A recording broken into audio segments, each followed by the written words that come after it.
Boa noite para todos. Na graça e na paz do Senhor Jesus, amém? Amém. Quem é discípulo de Jesus, diga assim: estou feliz e animado. Amém, glória a Deus. Jesus é maravilhoso, Jesus é muito lindo. E Deus é bom, e por isso a gente sempre está bem com esse Jesus que pode todas as coisas. E eu quero, trazer algo que Deus tem falado para nós, todos nós.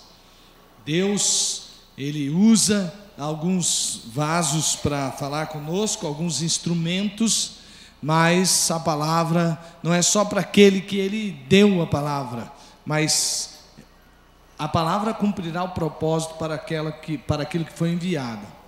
Então, hoje, preste bastante atenção, como todas as vezes você faz, quando a gente vai para a palavra de Deus e a ministração do Espírito para a igreja de Deus, que dá a direção, que dá norte, que faz a igreja ir em direção na unidade do Espírito ao propósito de Deus.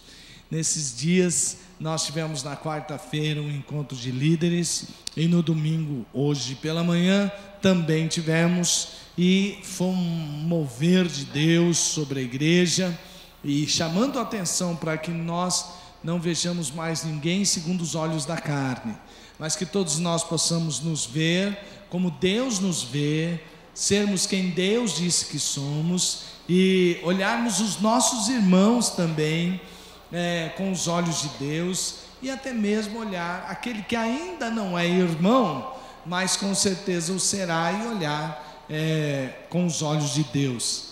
E com os olhos de Deus nós enxergamos muito melhor. E por falar em visão de Deus, Deus nos deu uma caminhada em discipulado e nos mostrou algumas etapas que nós estamos então vivendo. Nós nos lembramos, Deus nos levou a pensar sobre a terra, e obviamente quando Deus faz isso, Ele faz porque também aqui no nosso estado é um pouco mais fácil nós pensarmos nisso. Temos uma figura, que usa a terra. Então você vê ali, a terra tem 3 etapas: preparar, semear e colher. E aí Deus nos mostrou que depois que a gente usa da terra e colhe, nós precisamos servir aquilo que Deus nos tem dado. Então nós já tivemos todas essas etapas, e nesse tempo, nesses meses de agosto, setembro e outubro, nós vamos entrar na etapa da colheita, e a ação é a multiplicação, colher e multiplicar. Então na hora de colher, a ação é multiplicação. Depois que Deus esteve ministrando isso aos nossos corações, o pastor Domício pediu a palavra hoje de manhã no encontro de líderes, e ele disse algo que Deus estava falando com ele enquanto a palavra estava sendo ministrada no sábado, e eu acho isso muito importante. E depois que ele compartilhou com o grupo, compartilhou comigo, eu disse: pastor Domício, por que a gente não traz essa mesma palavra para a igreja hoje no culto das 17, das 19? E ele falou: pode contar comigo, vou chamar o pastor Domício aqui. Olha como ele está bonitão, gente, vamos aplaudir o Domício aí.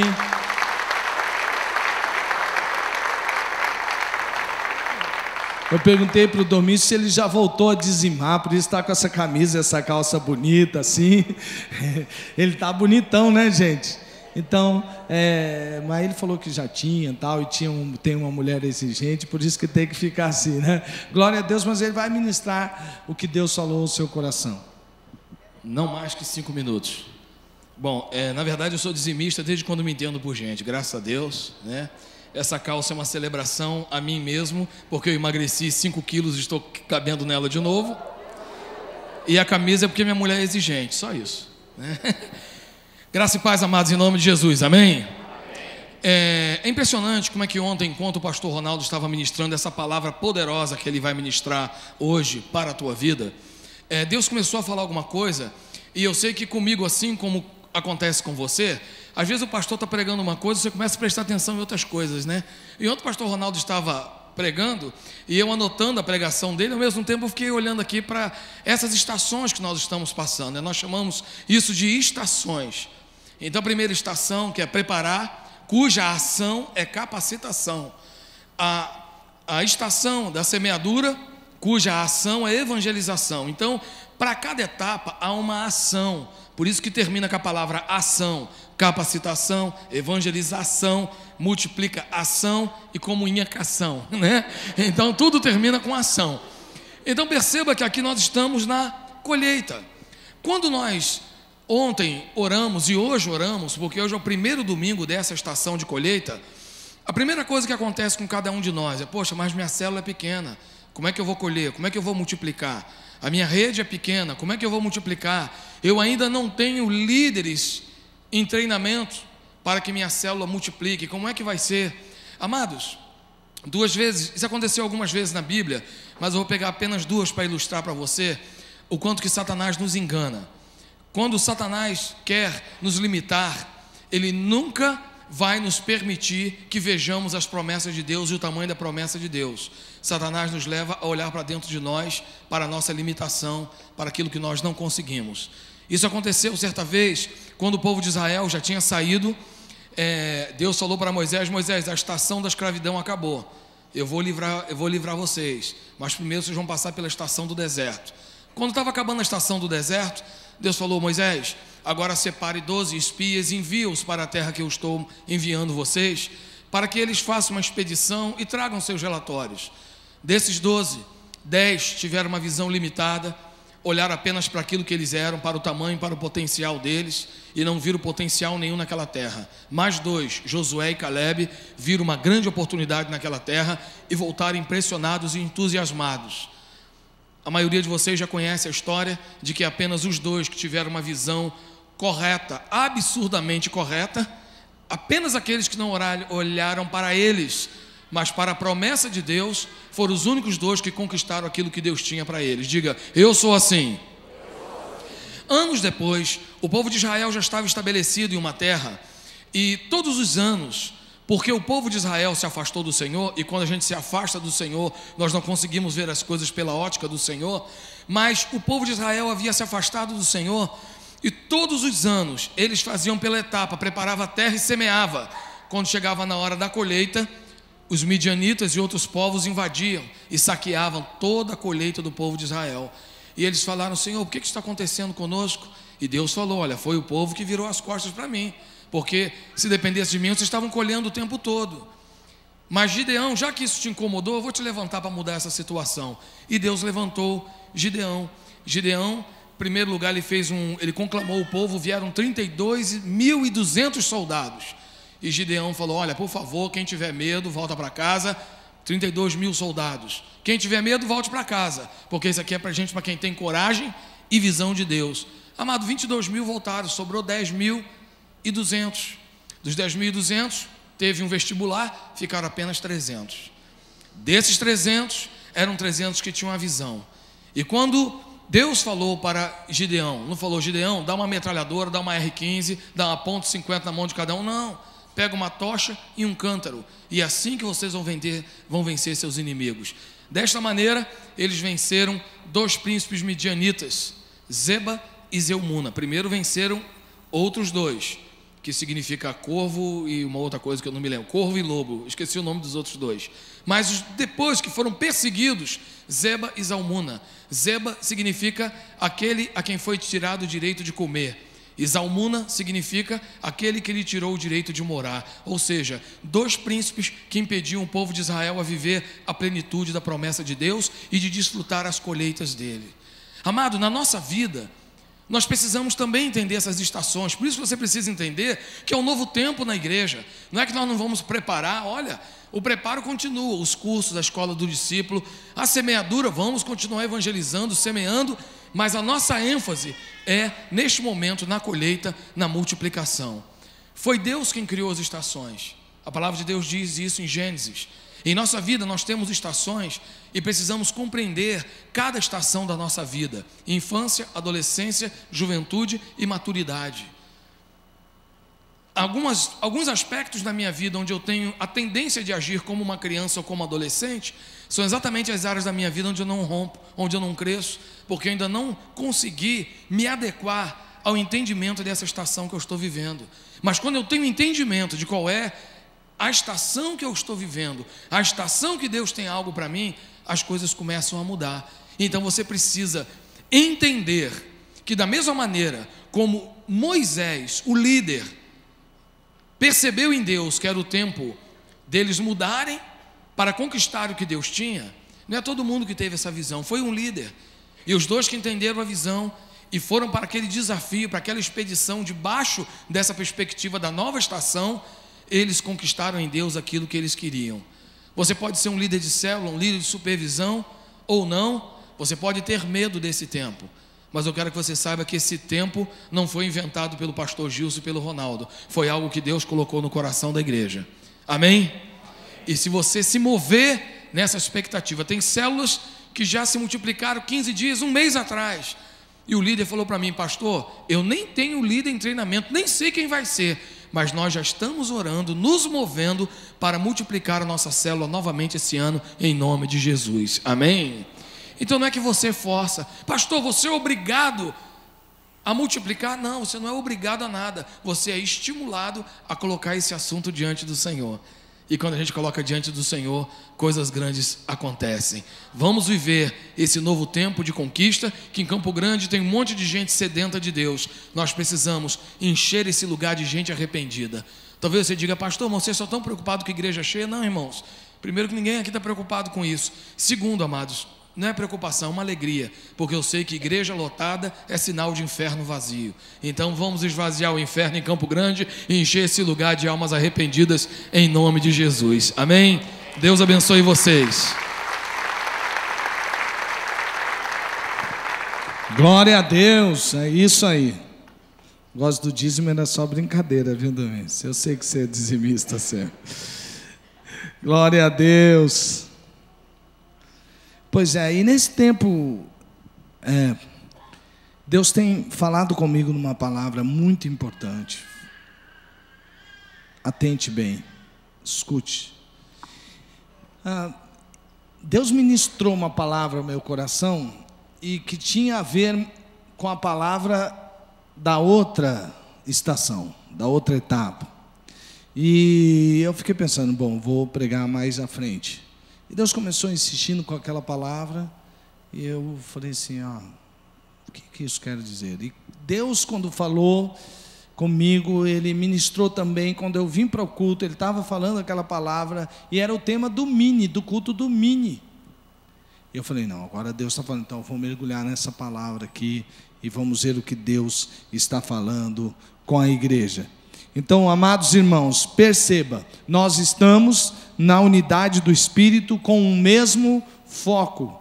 E nós somos discípulos de Jesus, amém? Quantos discípulos de Jesus nós temos aqui? Dá um glória a Deus. Amém, aleluia. E o discípulo de Jesus é apaixonado por Deus e por pessoas. Então agora, amados irmãos, nós vamos colher o que nós semeamos.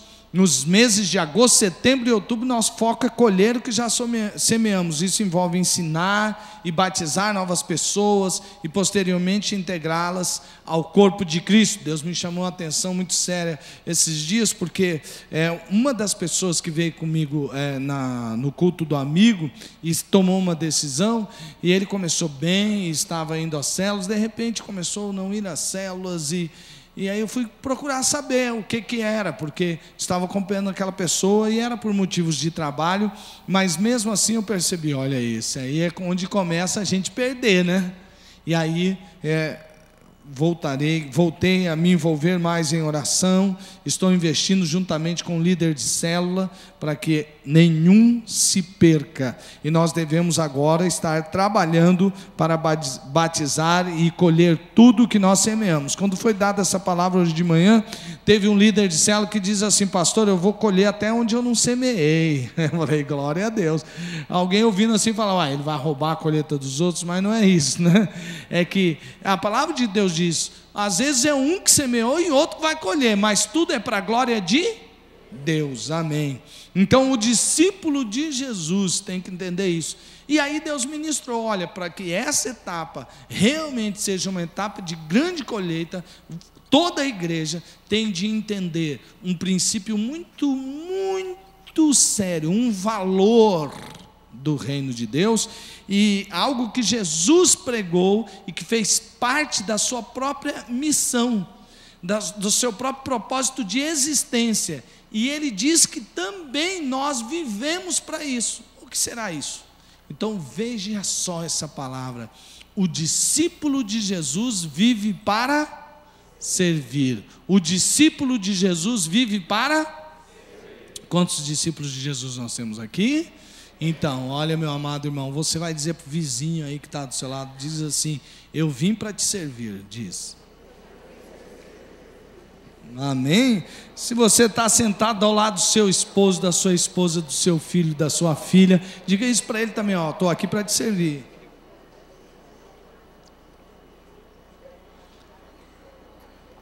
O discípulo de Jesus vive para servir. Marcos 10, se você quiser pode abrir a sua Bíblia no capítulo de Marcos 10, de 35 a 45. E você vai saber como o discípulo de Jesus serve e por que ele serve. E aí você vai servir da maneira correta.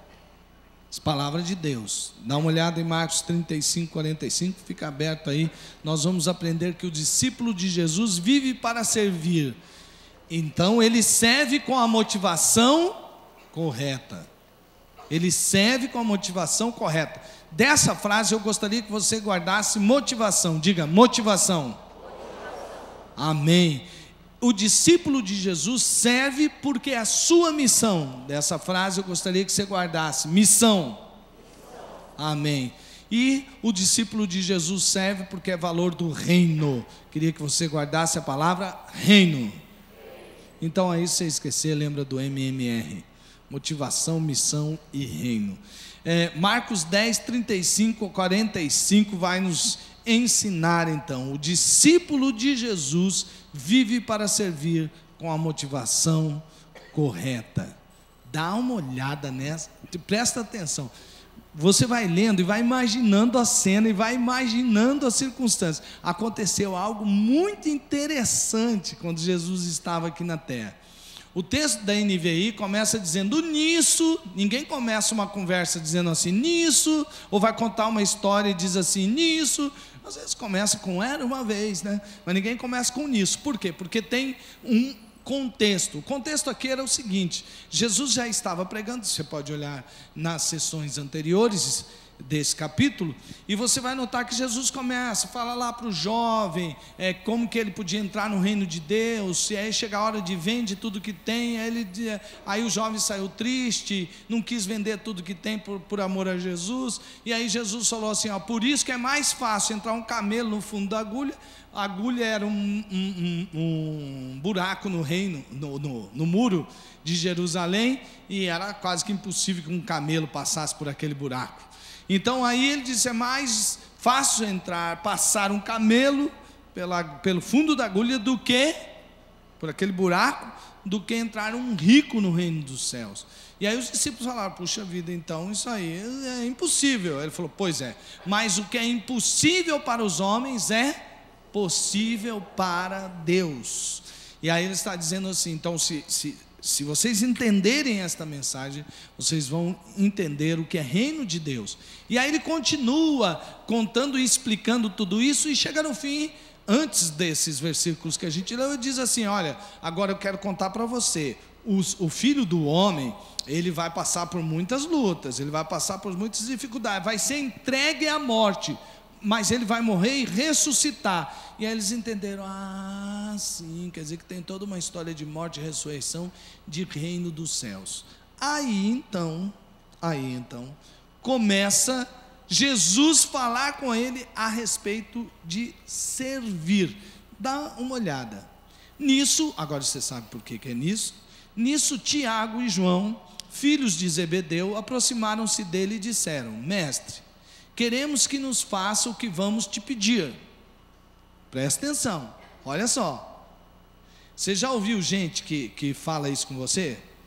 Tem gente que chega perto de você que sabe que você pode fazer uma coisa e diz assim, vou te pedir uma coisa, mas você não pode dizer não.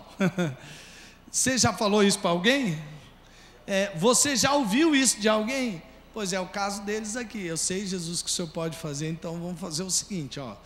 Nós queremos pedir que nos faça o que vamos, e não pode dizer não. Nós vamos te pedir uma coisa, o Senhor não pode dizer não. E Jesus responde, olha só, ele pergunta o que os discípulos queriam dele. Olha, aqui você vai perceber as motivações diversas. O que vocês querem que eu lhes faça? Então, às vezes eu pensei, de onde veio aquela frase que tem naqueles bottoms ou nas camisetas, né? Posso te ajudar? Foi Jesus que inventou, né, gente? Aquilo quando você vê no bottom assim, escrito, posso te ajudar, foi Jesus que inventou. Ele disse, o que vocês querem que eu lhes faça? Perguntou ele. Eles responderam, permite que na tua glória nos assentemos, um à tua direita e o outro à tua esquerda. Pedidinho simples esse, né, gente? Quando o Senhor voltar na sua glória, um se assente à sua direita e o outro à sua esquerda. Só isso que a gente quer que o Senhor faça e não pode dizer não. Não vale falar que não. Aí então, Jesus continua, o texto diz assim, disse-lhe Jesus, vocês não sabem o que estão pedindo. Podem vocês beber o cálice que eu estou bebendo, ou ser batizado com o batismo com que eu estou sendo batizado? Pergunta. Sabe por que Jesus está perguntando isso? Porque Jesus quer provar a motivação do coração. Porque Jesus está falando, vocês sabem mesmo o que vocês estão pedindo? Sonde o coração de vocês. E eles respondem, porque Jesus diz assim, vocês não sabem o que estou pedindo, podem vocês beber o cálice que eu estou bebendo, ou ser batizado com o batismo com que estou sendo batizado? Veja ali quando ele diz cálice, o que você lembra de cálice? Porque cálice, nessa língua original, nesse contexto do Novo Testamento, ele quer dizer uma experiência que Deus dá para alguém passar, de provação, de luta, tribulação ou de prosperidade. Então, o cálice, a hora que eles falam cálice, o que os discípulos entendem? Poxa, nós pedimos para um sentar à direita, outro à esquerda. Bom, se é esse o cálice, podemos, queremos beber. Porque eles respondem lá, olha o versículo 39, podemos, responderam eles. E Jesus, ou ser batizado com o batismo com que estou sendo batizado?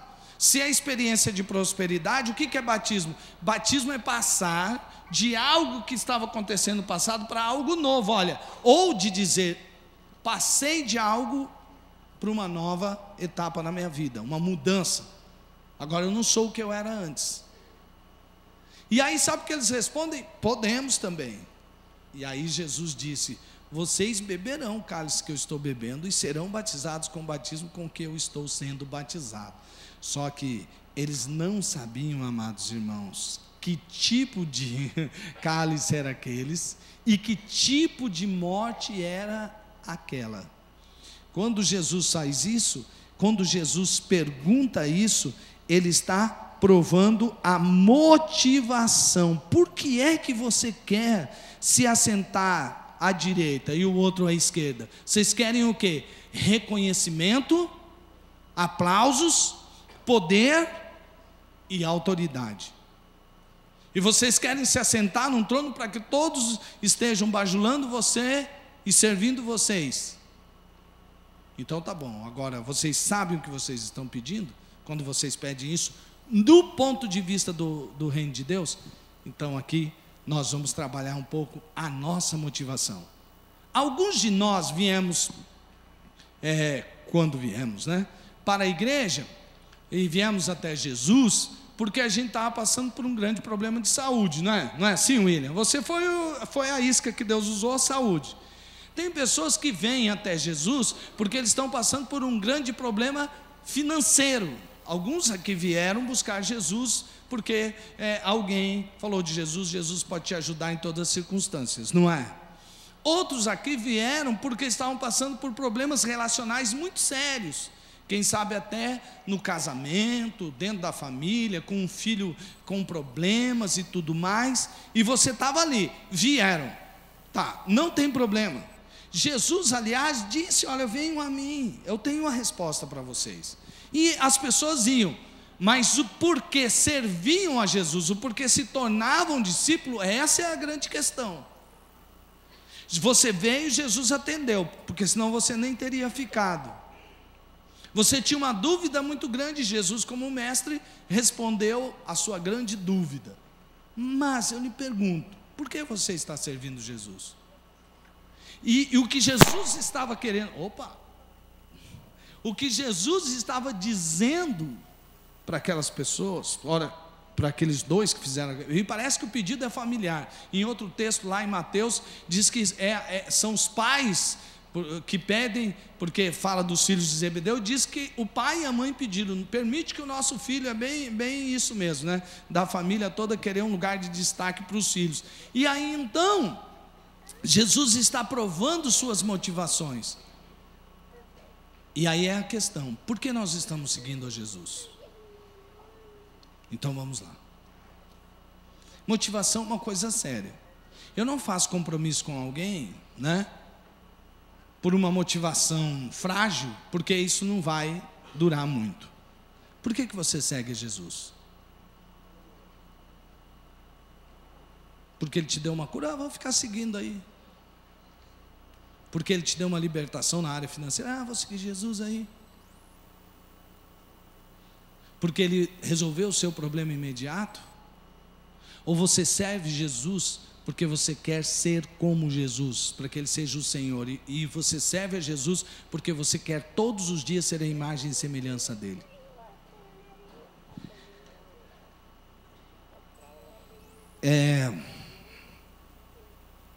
Eu fui chamado por Deus, e eu comecei a namorar a princesa Taniamara com 17 anos, glória, né?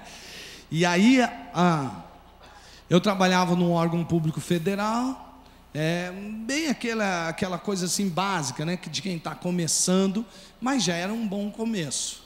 E eu tive grandes oportunidades, assim, mesmo muito novo, glória a Deus. E chegou um momento em que eu estava no 3º ano da faculdade, e eu recebi um conselho do meu discipulador, que era bom que eu deixasse de trabalhar, para que eu terminasse o último ano, e pudesse então começar a viver mais na dependência de Deus, e porque também o meu trabalho ocupava muito meu tempo. Eu já tinha tido alguns problemas, que a faculdade era muito exigente, e eu tinha tido alguns problemas com o grego.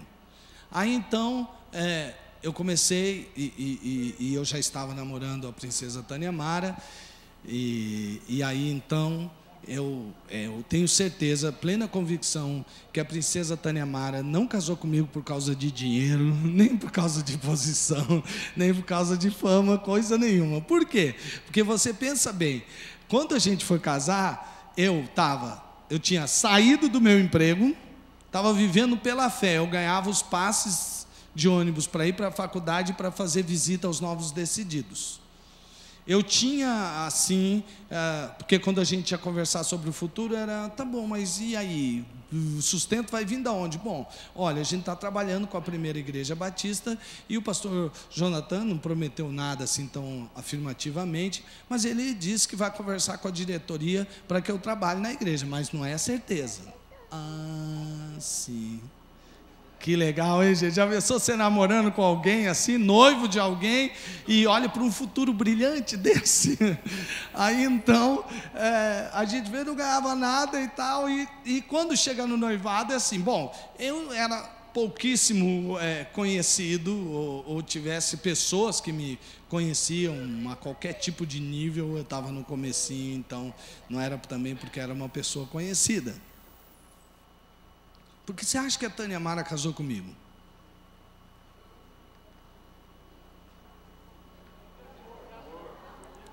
Por amor. Por graça, por misericórdia.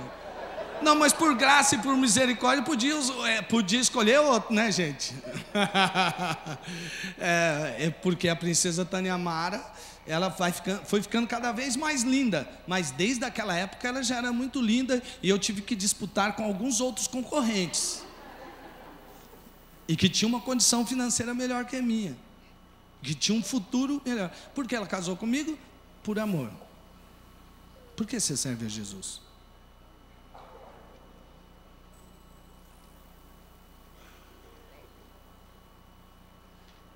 Você pode dizer assim, não é verdade, por amor, não é por troca, não. Então vou provar a sua motivação mais uma vez, já fiz isso comigo mesmo. Vamos usar líder de célula, né? Porque líder de célula acho que faz mais parte do nosso contexto aqui de trabalho.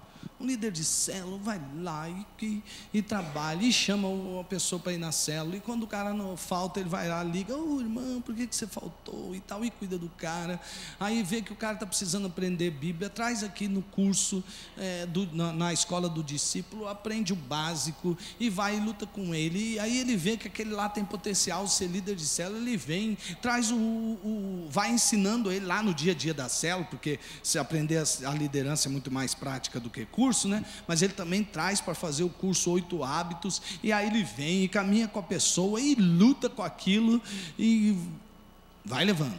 Chega na reunião de supervisão,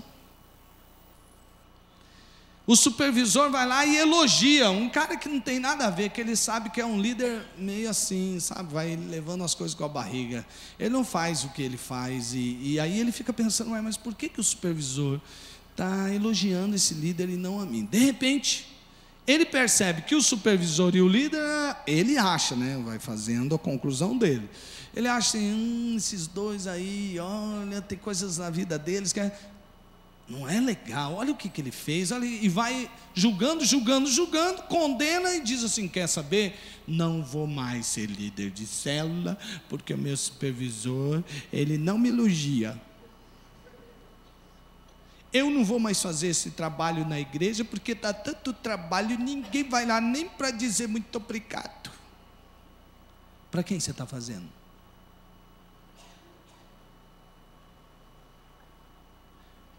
Para quem você está trabalhando e com que propósito? A motivação dos discípulos que Jesus estava dizendo era o quê? Vocês querem autoridade, poder e reconhecimento. É assim que vocês servem no reino?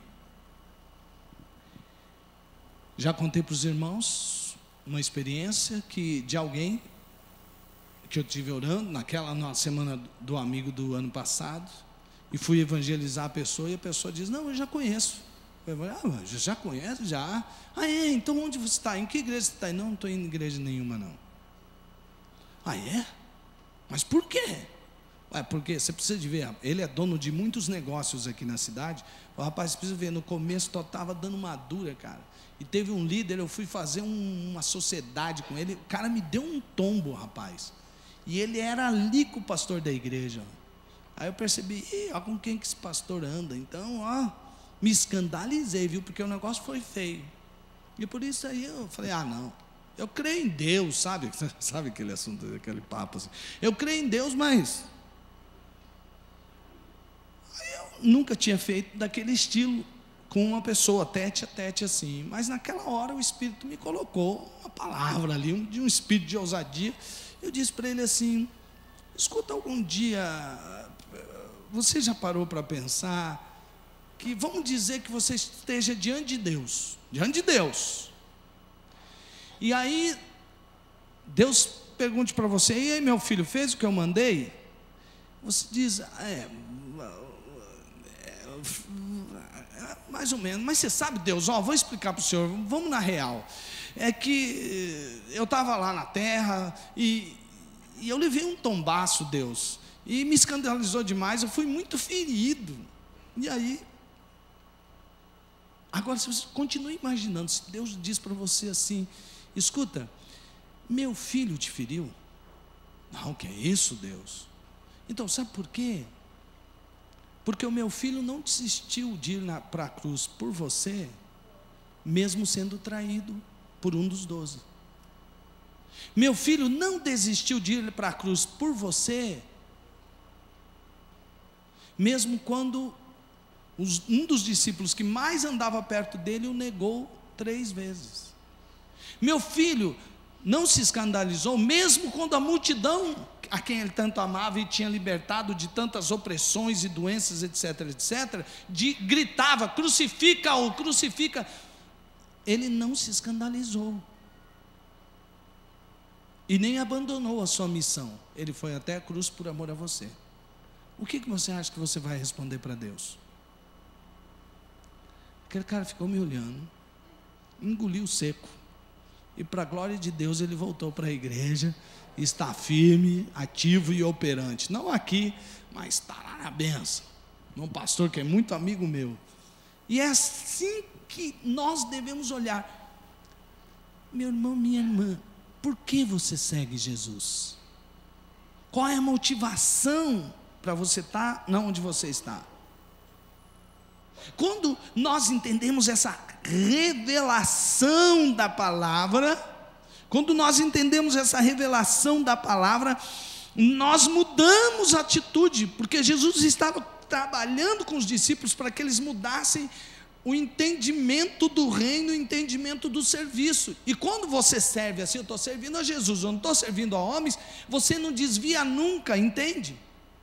Um repórter, por causa das pesquisas aí, do resultado do censo religioso do IBGE, veio me perguntar por que é que tinha tantos desviados da igreja, se era culpa da igreja ou se era culpa do desviado.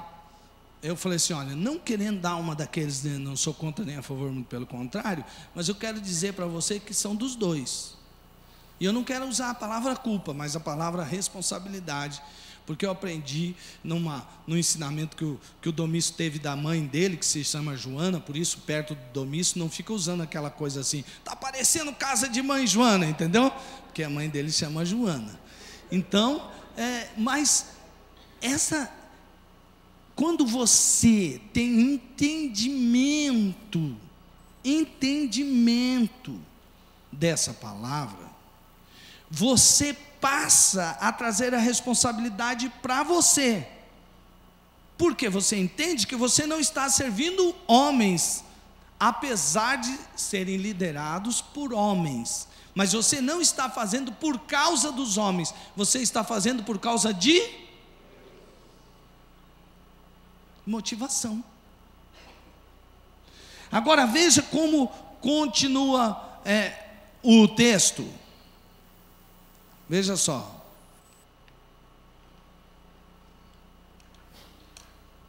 É valor do reino, e Jesus continua, porque o discípulo de Jesus vive para servir e serve porque é valor do reino. Diga reino.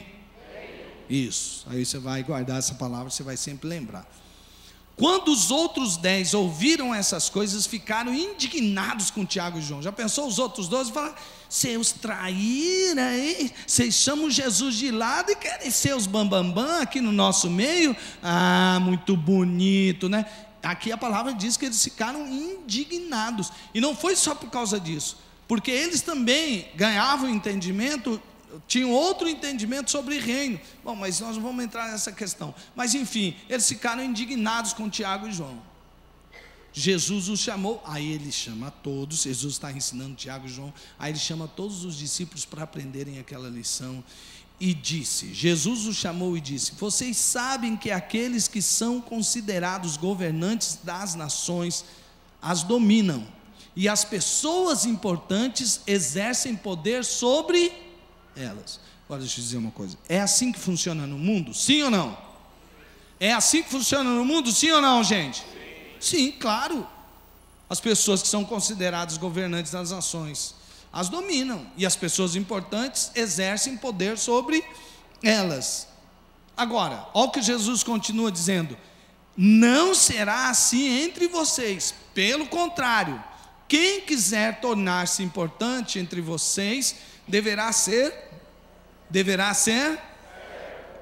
a quem quiser ser o primeiro deverá ser de todos. Amados irmãos, você viu Jesus corrigindo aqui os dois, porque eles tinham um desejo alto demais? A correção de Jesus não é essa. Sabe por quê? Jesus quer que todos nós almejemos coisas grandes, tenhamos uma visão enorme, e que nós queiramos realmente exercer liderança no reino de Deus. Para isso nós somos criados. E você tem que desejar mesmo as coisas grandes de Deus, não ficar pensando o medíocre, mas pensar na excelência. E você pode todas as coisas naquele que te fortalece. Em você mesmo você é fraco, mas em Cristo você é forte. Olha só, não será assim entre vocês, pelo contrário, quem quiser tornar-se importante entre vocês deverá ser servo, e quem quiser ser o primeiro deverá ser escravo de todos. Aqui é um valor do reino de Deus. Dois reinos têm valores diferentes. O reino deste mundo, do qual Satanás é príncipe, tem aquele de que o mais importante senta lá no tronão e todo mundo me servindo, eu quero ser importante, atenção aqui. Não, no reino de Deus não é assim. O maior servirá o menor. Você continua. A pergunta, eu acho que para os dois lá e para todos os discípulos era assim: vocês continuam querendo ser os maiores no reino de Deus? Porque ele falou, no começo ele falou assim: vocês não sabem o que vocês estão pedindo. Mas depois ele quer estimular, continuem querendo. Porque o discípulo de Jesus, ele não se contenta com uma coisa pequena, ele quer as coisas grandes, mas não para a sua glória, para a glória de... É isso que está o valor, que é o valor. Aquela questão da ambição positiva, Jesus estimula, pode ler Jesus assim. Mas a ganância, ela é doentia porque ela quer trazer glória para si. Então quem quiser ser o primeiro deverá ser escravo de todos. Amém, irmãos? A palavra de Deus nos ensina que nós devemos querer sempre servir ao outro, e quanto mais a gente alcança posição no reino de Deus, posição entre aspas, nós devemos buscar mais servir, porque o maior sempre serve o menor. Então, ao contrário do desejo dos dois, de João e Tiago, que eles queriam ser os maiores para serem servidos, Deus está ensinando que, Jesus está ensinando seus discípulos, quanto maior você for no reino, mais serviço você vai ter. Você quer uma posição de destaque no reino, grande? Se você quer servir a Deus na excelência, você terá muito serviço no reino.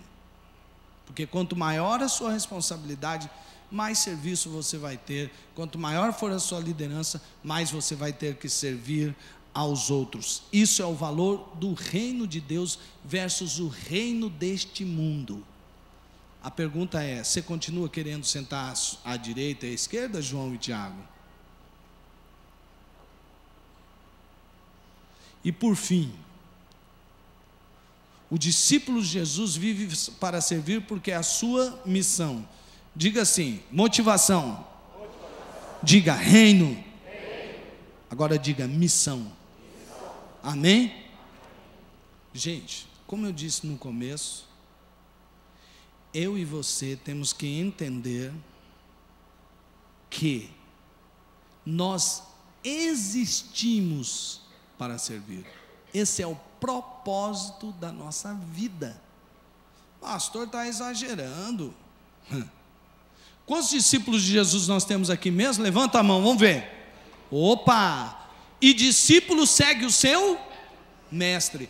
E Jesus tem o desejo que nós sejamos a sua imagem e semelhança. Então nós devemos ser servos, amém? Jesus é descrito como servo sofredor. Agora o que ele diz? Vamos ler. Olha só. Deu algum problema aqui, mas tudo bem. Olha só, Jesus diz: pois nem mesmo o Filho do Homem veio para ser, mas para e Olha só, gente, quantos discípulos de Jesus nós temos aqui? E quantos servos de Deus nós temos aqui? Amém. Então você tem que entender que você tem que ser igualzinho a Jesus, porque nem mesmo o Filho do Homem. Deixa eu perguntar, existe um rei que tenha mais poder e autoridade que Jesus, sim ou não? Existe um rei que está sentado num trono mais alto que Jesus, sim ou não? E ele veio para?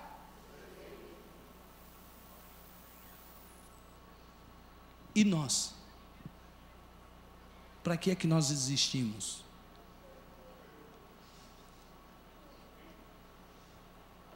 Um fabricante de sorvete, diz que tinha sempre um senhor que trabalhou com ele muito tempo. E aquele senhor sempre lembrava os funcionários: escuta aqui, para que a gente está aqui? Morris era fundou uma fábrica de sorvetes. Mas só que as pessoas diziam: para fabricar sorvete. Ele diz: não, nós estamos aqui para fazer as pessoas felizes. E por isso que nós devemos ser criativos e fazer o melhor sorvete. Porque quando a pessoa tomar o sorvete, ela tem que ficar feliz. Então a gente não existe para fabricar sorvete. Então, a sorveteria deveria existir para fabricar sorvete. Existe, ela faz isso. Mas ele diz que a missão da sorveteria dele, ou da fábrica dele, não era exatamente fazer sorvete, mas fazer as pessoas serem felizes. Por que é que nós existimos? Para servir, para ser servido ou para servir? Você acha que nós vivemos assim mesmo? Você acha que a nossa frase é: o que posso lhe ajudar? Ou você pode me ajudar?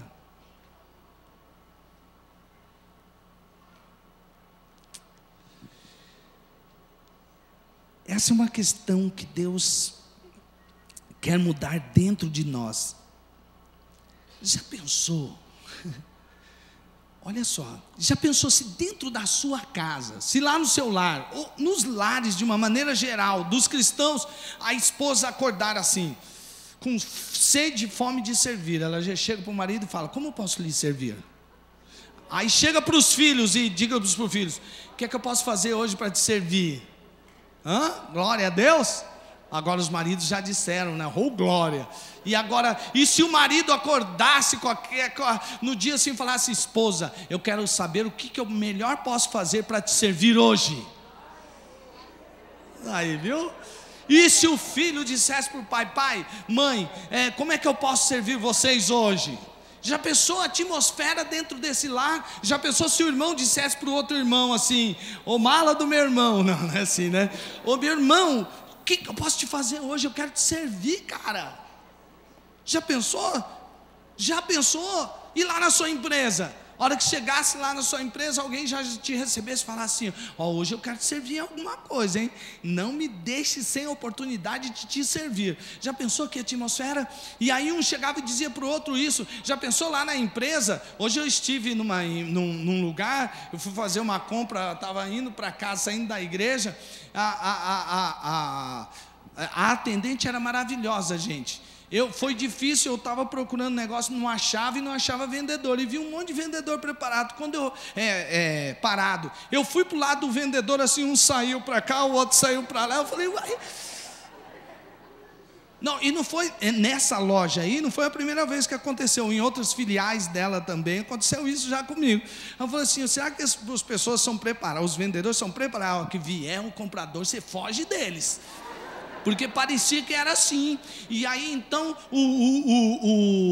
o cara veio me atender. Eu peguei uma menina lá, tinha duas. Eu falei assim: olha, eu gostaria de saber onde é que tem. Uma já vazou, a outra ficou assim. Aí eu perguntei onde que estava, ela não respondeu nada. Eu falei: uai, chamar o Valdir para ver o que ela está querendo. Aí tá, ela começou a ir para o lugar onde estava o negócio que eu queria. E eu fui seguindo ela. Vai fazer o quê? E vai. Tem esse aí, ó.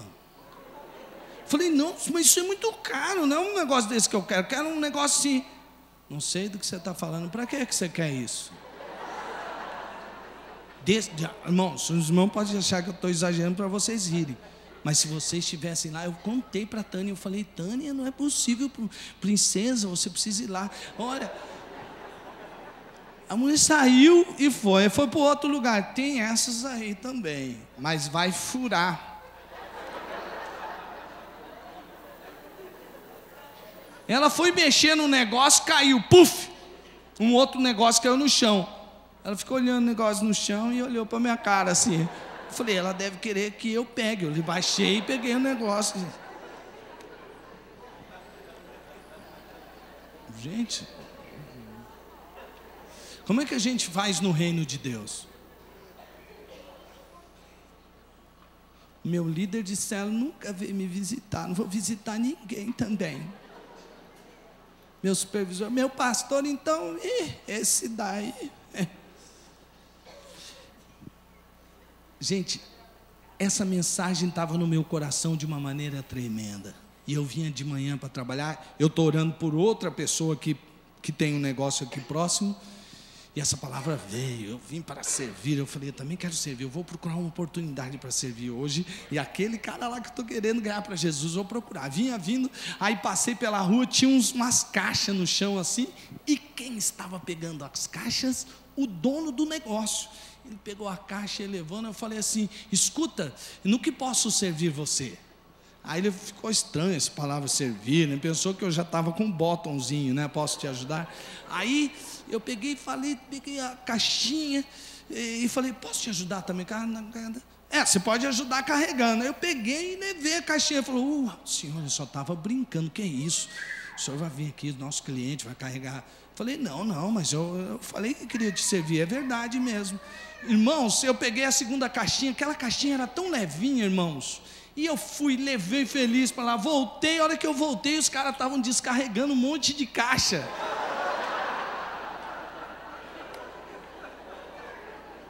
A partir da terceira caixinha, ficou mais pesado. Eu falei, mas é o mesmo peso da primeira, o cara que estava carregando? Claro que é. É que depois da terceira realmente fica pesado mesmo. Eu falei, já estava meio com uma dor nas costas assim. E eu olhava para ele, ele olhava para mim e tinha um cara com um carrinho. Eu vi que ele começou levando. Eu falei assim, gente, nesse pique que nós estamos, nós vamos demorar a manhã inteira. Eu tenho que ir para a igreja, para o escritório.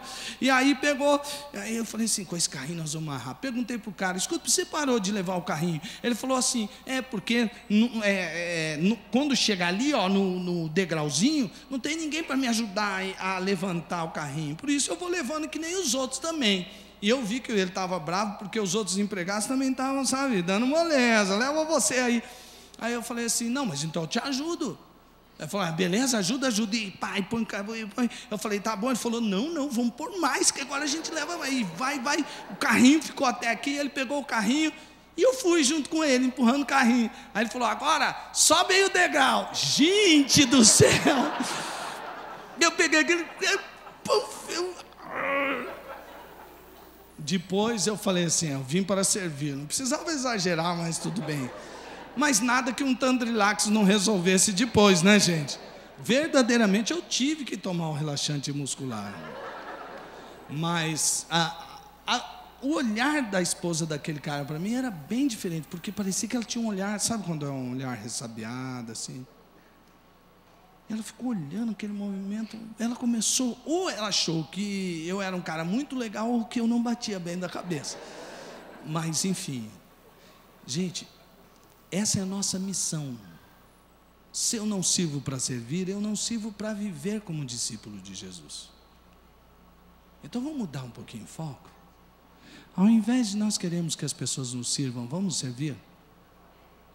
Feche seus olhos e comece a orar. Se há alguém aqui que... Continua orando aí, meu irmão. Vai orando. Deixa Deus ministrar como é que você vai aplicar essa palavra. Amém? Agora você que está aí, entrou aqui e ainda não entregou sua vida para Jesus o Senhor, não conhece sequer o que é reino de Deus, Jesus está convidando você para entrar no reino agora. E você pode agora entregar sua vida para Jesus.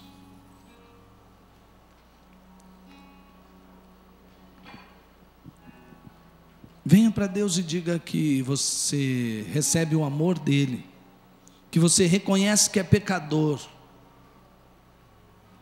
e que você precisa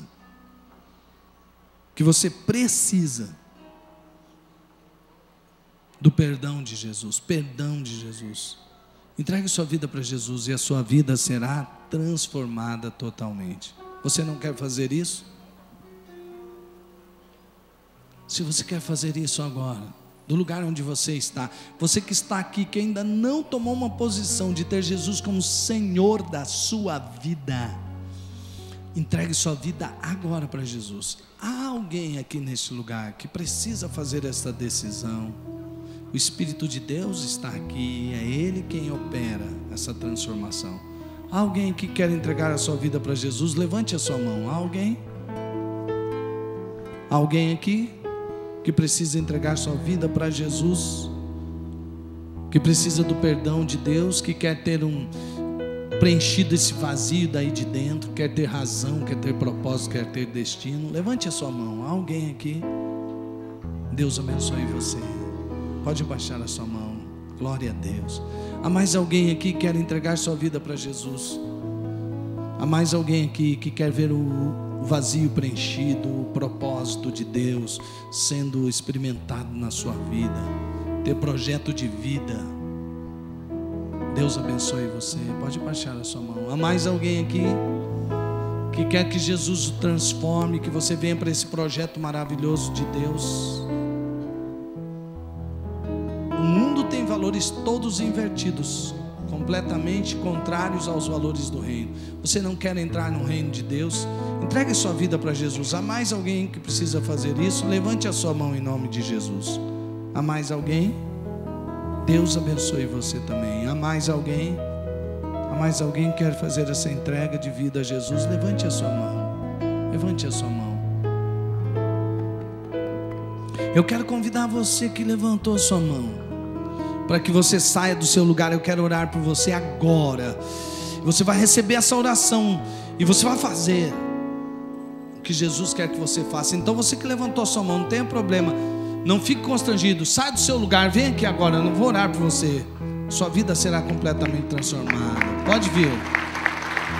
Você que levantou a sua mão, venha. Você que levantou a sua mão, venha para Jesus. Você que levantou a sua mão, venha, pode vir em nome de Jesus, pode vir em nome de Jesus. Mesmo que eu não tenha visto a sua mão, mas agora é hora de você vir. Venha para Jesus agora. Mais alguém? Mais alguém? Mais alguém que levantou a sua mão? Não endureça seu coração. Vamos orar. Igreja de Deus, fique em pé, igreja de Deus.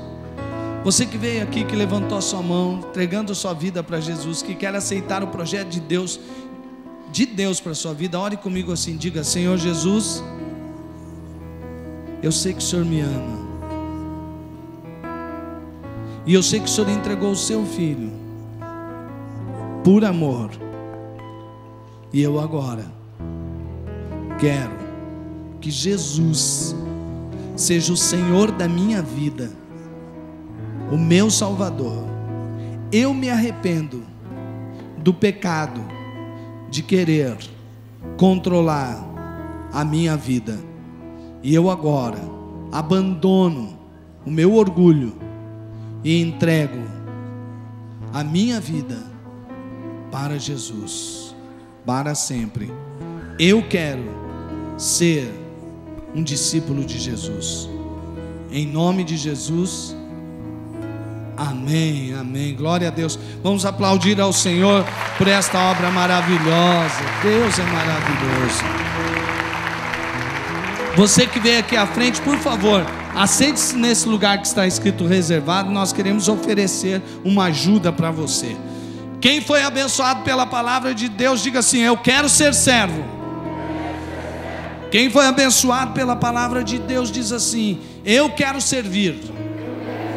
Quem foi abençoado pela palavra de Deus, diga assim: eu não vim para ser servido, eu vim para servir. Diga assim: eu existo para servir, em nome de Jesus. Amém. que o amor de Deus Pai, o amor maravilhoso do Pai,